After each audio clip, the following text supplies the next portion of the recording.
بسم اللہ الرحمن الرحیم۔ السلام علیکم۔ دوستو، کہتے ہیں قریش نے مل کر نبی کریم صلی اللہ علیہ وآلہ وسلم کو قتل کرنے کا فیصلہ کیا۔ انہوں نے حضرت صلی اللہ علیہ وآلہ وسلم کے خاندان والوں سے کہا، تم ہم سے دگنا خون بہا لے لو اور اس کی اجازت دے دو کہ قریش کا کوئی شخص حضرت صلی اللہ علیہ وآلہ وسلم کو قتل کر دے تاکہ ہمیں سکون مل جائے اور تمہیں فائدہ پہنچ جائے۔ حضرت صلی اللہ علیہ وآلہ وسلم کے خاندان والوں نے اس تجویز کو ماننے سے انکار کر دیا۔ اس پر قریش نے غصے میں آ کر یہ طے کیا کہ تمام بنو ہاشم اور بنو عبد المطلب کا معاشرتی بائیکاٹ کیا جائے، اور ساتھ ہی انہوں نے طے کیا کہ بنو ہاشم کو بازاروں میں نہ آنے دیا جائے تاکہ وہ کوئی چیز نہ خرید سکیں، ان سے شادی بیاہ نہ کیا جائے اور نہ ان کے لیے کوئی صلح قبول کی جائے، ان کے معاملے میں کوئی نرم دلی نہ اختیار کی جائے، یعنی ان پر کچھ بھی گزرے ان کے لیے دل میں رحم کا جذبہ پیدا نہ ہونے دیا جائے، اور یہ بائیکاٹ اس وقت تک جاری رہنا چاہیے جب تک کہ بنی ہاشم کے لوگ حضرت صلی اللہ علیہ وآلہ وسلم کو قتل کرنے کے لیے قریش کے حوالے نہ کر دیں۔ قریش نے اس معاہدے کی باقاعدہ تحریر لکھی، اس پر پوری طرح عمل کرانے اور اس کا احترام کرانے کے لیے اس کو کعبے میں لٹکا دیا۔ پیارے دوستو، کہتے ہیں کہ اس معاہدے کے بعد ابو لہب کو چھوڑ کر تمام بنی ہاشم اور بنی عبد المطلب شیب ابی طالب میں چلے گئے۔ یہ مکہ سے باہر ایک گھاٹی تھی۔ ابو لہب چونکہ قریش کا پکا طرفدار تھا اور آپ صلی اللہ علیہ وآلہ وسلم کا بدترین دشمن بھی تھا، اس لیے اسے گھاٹی میں جانے پر مجبور نہ کیا گیا۔ یوں بھی اس نے نبی کریم صلی اللہ علیہ وآلہ وسلم کے قتل کے منصوبے میں قریش کا ساتھ دیا تھا، ان کی مخالفت نہیں کی تھی۔ دوستو، یوں نبی اکرم صلی اللہ علیہ وآلہ وسلم شیب ابی طالب میں محصور ہو گئے۔ اس وقت آپ کی عمر مبارک 46 سال تھی۔ بخاری میں ہے کہ اس گھاٹی میں مسلمانوں نے بہت مشکل اور سخت وقت گزارا۔ قریش کے بائیکاٹ کی وجہ سے انہیں کھانے پینے کی کوئی چیز نہیں ملتی تھی۔ سب لوگ بھوک سے بے حال رہتے تھے، یہاں تک کہ انہوں نے گھاس پھوس اور درختوں کے پتے کھا کر یہ دن گزارے۔ جب بھی مکہ میں باہر سے کوئی قافلہ آتا تو یہ مجبور اور بے کس حضرات وہاں پہنچ جاتے تاکہ ان سے کھانے پینے کی چیزیں خرید لیں، لیکن ساتھ ہی ابو لہب وہاں پہنچ جاتا اور کہتا، لوگو، محمد کے ساتھی اگر تم سے کچھ خریدنا چاہیں تو اس چیز کے دام اس قدر بڑھا دو کہ یہ تم سے کچھ خرید نہ سکیں۔ تم لوگ میری حیثیت اور ذمہ داری کو اچھی طرح جانتے ہو۔ چنانچہ وہ تاجر اپنے مال کی قیمت بہت زیادہ بڑھا چڑھا کر بتاتے اور حضرات ناکام ہو کر گھاٹی میں لوٹ آتے۔ وہاں اپنے بچوں کو بھوک اور پیاس سے بلکتا تڑپتا دیکھتے تو آنکھوں میں آنسو آ جاتے۔ ادھر بچے انہیں خالی ہاتھ دیکھ کر اور زیادہ رونے لگتے۔ ابو لہب ان تاجروں سے سارا مال خود خرید لیتا۔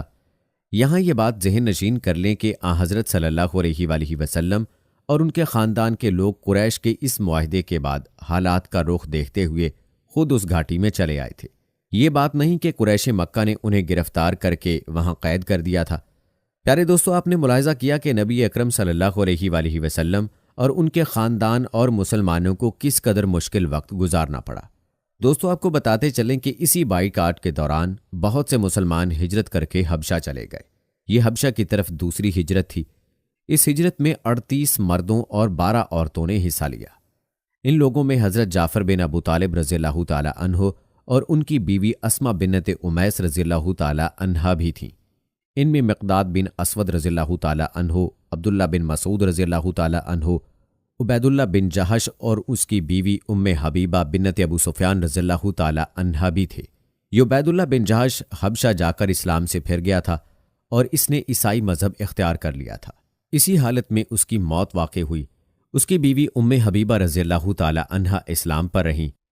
ان سے بعد میں حضرت صلی اللہ علیہ وآلہ وسلم نے نکاح فرمایا۔ ان مسلمانوں کو حبشہ میں بہترین پناہ مل گئی۔ اس بات سے قریش کو اور زیادہ تکلیف ہوئی۔ انہوں نے ان کے پیچھے حضرت عمرو بن عاص رضی اللہ تعالی عنہ اور عمارہ بن ولید کو بھیجا تاکہ یہ وہاں جا کر حبشہ کے بادشاہ کو مسلمانوں کے خلاف بھڑکائیں۔ حضرت عمر بن عاص رضی اللہ تعالی عنہ بعد میں مسلمان ہوئے۔ یہ دونوں حبشہ کے بادشاہ نجاشی کے لیے بہت سے تحائف لے کر گئے۔ بادشاہ کو تحائف پیش کیے۔ تحائف میں قیمتی گھوڑے اور ریشمی جبے شامل تھے۔ بادشاہ کے علاوہ انہوں نے پادریوں اور دوسرے بڑے لوگوں کو بھی تحفے دیے تاکہ وہ سب ان کا ساتھ دیں۔ بادشاہ کے سامنے دونوں نے اسے سجدہ کیا۔ بادشاہ نے انہیں اپنے دائیں بائیں بٹھا لیا۔ اب انہوں نے بادشاہ سے کہا، ہمارے خاندان کے کچھ لوگ آپ کی سرزمین پر آئے ہیں۔ یہ لوگ ہم سے اور ہمارے معبودوں سے بیزار ہو گئے ہیں۔ انہوں نے آپ کا دین بھی اختیار نہیں کیا۔ یہ کیسے دین میں داخل ہو گئے جس کو نہ ہم جانتے ہیں نہ آپ؟ اب ہمیں قریش کے بڑے سرداروں نے آپ کے پاس بھیجا ہے تاکہ آپ ان لوگوں کو ہمارے حوالے کر دیں۔ یہ سن کر نجاشی نے کہا، وہ لوگ کہاں ہیں؟ انہوں نے کہا، آپ ہی کے ہاں ہیں۔ نجاشی نے انہیں بلانے کے لیے فوراً آدمی بھیج دیے۔ ایسے میں ان پادریوں اور دوسرے سرداروں نے کہا، آپ ان لوگوں کو ان دونوں کے حوالے کر دیں، اس لیے کہ ان کے بارے میں یہ زیادہ جانتے ہیں۔ نجاشی نے ایسا کرنے سے انکار کر دیا۔ اس نے کہا، پہلے میں ان سے بات کروں گا کہ وہ کس دین پر ہیں۔ اب مسلمان دربار میں حاضر ہوئے۔ حضرت جعفر رضی اللہ تعالی عنہ نے اپنے ساتھیوں سے کہا، نجاشی سے میں بات کروں گا۔ ادھر نجاشی نے تمام عیسائی عالموں کو دربار میں طلب کر لیا تھا تاکہ مسلمانوں کی بات سن سکیں۔ وہ اپنی کتابیں بھی اٹھا لائے تھے۔ مسلمانوں نے دربار میں داخل ہوتے وقت اسلامی طریقے کے مطابق سلام کیا، بادشاہ کو سجدہ نہ کیا۔ اس پر نجاشی بولا، کیا بات ہے، تم نے مجھے سجدہ کیوں نہیں کیا؟ حضرت جعفر رضی اللہ تعالی عنہ فوراً بولے، ہم اللہ کے سوا کسی کو سجدہ نہیں کرتے۔ اللہ تعالیٰ نے ہمارے درمیان ایک رسول بھیجے ہیں اور ہمیں حکم دیا ہے کہ اللہ کے سوا کسی کو سجدہ نہ کرو۔ اللہ کے رسول کی تعلیم کے مطابق ہم نے آپ کو وہی سلام کیا ہے جو جنت والوں کا سلام ہے۔ نجاشی اس بات کو جانتا تھا، اس لیے کہ یہ بات انجیل میں تھی۔ اس کے بعد حضرت جعفر رضی اللہ تعالی عنہ نے کہا، اللہ کے رسول نے ہمیں نماز کا حکم دیا ہے اور زکوٰۃ ادا کرنے کا حکم دیا ہے۔ اس وقت حضرت عمر بن عاص رضی اللہ تعالی عنہ نے نجاشی کو بھڑکانے کے لیے اس سے کہا، یہ لوگ ابن مریم یعنی عیسیٰ علیہ السلام کے بارے میں آپ سے مختلف عقیدہ رکھتے ہیں، یہ انہیں اللہ کا بیٹا نہیں مانتے۔ اس پر نجاشی نے پوچھا، تم لوگ عیسیٰ ابن مریم اور مریم علیہ السلام کے بارے میں کیا عقیدہ رکھتے ہو؟ حضرت جعفر رضی اللہ تعالی عنہ نے کہا، ان کے بارے میں ہم وہی کہتے ہیں جو اللہ تعالیٰ فرماتا ہے، یعنی کہ وہ روح اللہ اور کلمت اللہ ہے اور کنواری مریم کے بطن سے پیدا ہوئے ہیں۔ پھر حضرت جعفر بن ابی طالب رضی اللہ تعالی عنہ نے بادشاہ کے دربار میں یہ تقریر کی، اے بادشاہ، ہم ایک گمراہ قوم تھے، پتھروں کو پوجتے تھے، مردار جانوروں کا گوشت کھاتے تھے، بے حیائی کے کام کرتے تھے، رشتہ داروں کے حقوق غصب کرتے تھے، پڑوسیوں کے ساتھ برا سلوک کرتے تھے، ہمارا ہر طاقتور آدمی کمزور کو دبا لیتا تھا، یہ تھی ہماری حالت۔ پھر اللہ تعالیٰ نے ہم میں اسی طرح ایک رسول بھیجا جیسا کہ ہم سے پہلے لوگوں میں رسول بھیجے جاتے رہے ہیں، یہ رسول ہم ہی میں سے ہیں۔ ہم ان کا حسب نسب، ان کی سچائی اور پاک دامنی اچھی طرح جانتے ہیں۔ انہوں نے ہمیں اللہ تعالیٰ کی طرف بلایا کہ ہم اسے ایک جانیں، اس کی عبادت کریں، اور یہ کہ اللہ کے سوا جن پتھروں اور بتوں کو ہمارے باپ دادا پوجتے چلے آئے ہیں ہم انہیں چھوڑ دیں۔ انہوں نے ہمیں حکم دیا کہ ہم صرف اللہ تعالیٰ کی عبادت کریں، نماز پڑھیں، زکوٰۃ دیں، روزے رکھیں۔ انہوں نے ہمیں سچ بولنے، امانت پوری کرنے، رشتہ داروں کی خبرگیری کرنے، پڑوسیوں سے اچھا سلوک کرنے، برائیوں اور خون بہانے سے بچنے اور بدکاری سے دور رہنے کا حکم دیا۔ اسی طرح گندی باتیں کرنے، یتیموں کا مال کھانے اور گھروں میں بیٹھنے والی عورتوں پر تہمت لگانے سے منع فرمایا۔ ہم نے ان کی تصدیق کی، ان پر ایمان لائے اور جو تعلیمات وہ لے کر آئے ان کی پیروی کی۔ بس اس بات پر ہماری قوم ہماری دشمن بن گئی تاکہ ہمیں پھر پتھروں کی پوجا پر مجبور کر سکے۔ ان لوگوں نے ہم پر بڑے بڑے ظلم کیے، نئے سے نئے ظلم ڈھائے، ہمیں ہر طرح تنگ کیا۔ آخرکار جب ان کا ظلم حد سے بڑھ گیا اور یہ ہمارے دین کے راستے میں رکاوٹ بن گئے تو ہم آپ کی سرزمین کی طرف نکل پڑے۔ ہم نے دوسروں کے مقابلے میں آپ کو پسند کیا۔ ہم تو یہاں یہ امید لے کر آئے ہیں کہ آپ کے ملک میں ہم پر ظلم نہیں ہوگا۔